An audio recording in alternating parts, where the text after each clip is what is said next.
প্রধান উপদেষ্টা ডক্টর মোহাম্মদ ইউনূস জনাব ছাত্র জনতার অভূতপূর্ব জুলাই গণ অভ্যুত্থানের মধ্য দিয়ে দীর্ঘ ফ্যাসিবাদী শাসনামলের অবসান ঘটিয়ে ৮ই আগস্ট আপনাকে প্রধান করে একটি অন্তর্বর্তীকালীন সরকার গঠিত হয়েছে, যার মূল লক্ষ্যই ছিল শহীদ এবং আহতদের রাষ্ট্রীয় স্বীকৃতি, গণহত্যার বিচার, প্রয়োজনীয় সংস্কার শেষে একটি সুষ্ঠু, নিরপেক্ষ ও গ্রহণযোগ্য নির্বাচন। অথচ অভ্যুত্থানের প্রায় ১ বছর অতিবাহিত হলেও এখন পর্যন্ত জুলাইয়ের শহীদ এবং আহতদের কপালে রাষ্ট্রীয় স্বীকৃতি জোটেনি। জুলাই গণ অভ্যুত্থানের পর ১ বছর সময় অতিবাহিত হওয়ার পরেও জুলাইয়ের সনদ ঘোষণা করতে পারেননি। রাষ্ট্রের নিষ্ক্রিয়তার প্রায় ১৫০০ শহীদের আত্মত্যাগকে এই সরকার ম্লান করে দিয়েছে। ইতিপূর্বে জুলাই সনদ ঘোষণার লক্ষ্যে একাধিকবার সময় নিয়েও সনদ ঘোষণা না করা মূলত জুলাই জনতার সাথে প্রতারণার শামিল। অভ্যুত্থানের সরকার থেকে এমন আচরণ কেউই প্রত্যাশা করে না।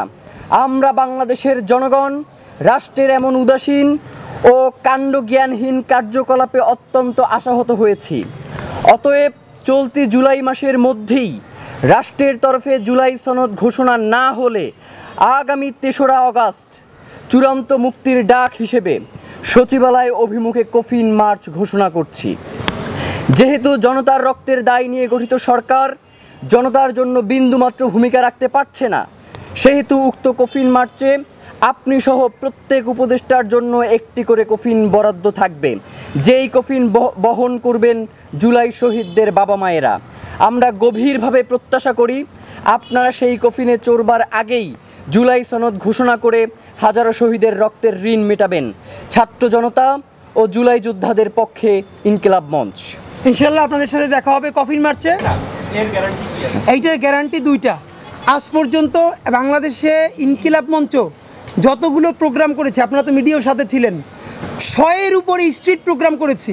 বলেন তো যে একটা থেকে আমাদের আনকন্ট্রোল কোনো ক্যাওয়াস হয়েছে না? এটা আমরা ইনশাল্লাহ হতে দেই নাই।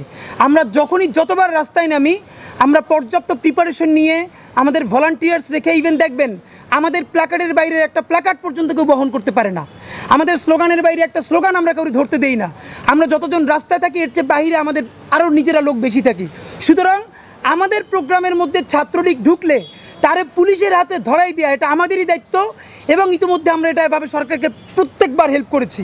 এখন দায়িত্ব সরকারের, যেহেতু এই কফিন মার্চটা অনেক বড় হবে, সুতরাং এখানে ছাত্রলীগ বা আওয়ামী লীগের সাথে যদি সাপোর্টেজ করতে চায় সেই দায় সরকারকেই নিতে হবে।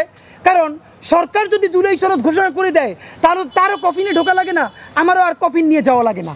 সুতরাং সরকারকে এই দায়িত্ব নিতে হবে।